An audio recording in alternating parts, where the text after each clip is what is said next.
క్రైస్తవుడు అంటే క్రీస్తు వలె జీవించువాడు. హల్లెలూయా.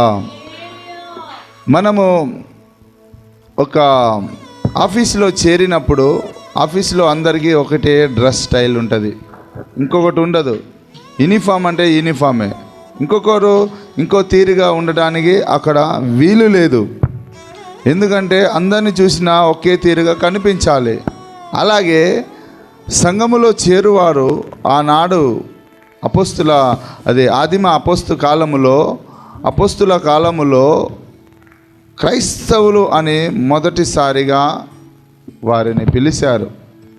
పిలిచినప్పుడు వారు ఏ విధముగా క్రైస్తవులుగా అనిపించబడ్డారు, వారు ఏ విధముగా వీళ్ళు క్రైస్తవులు అని ఎట్లా అనిపించబడ్డారు?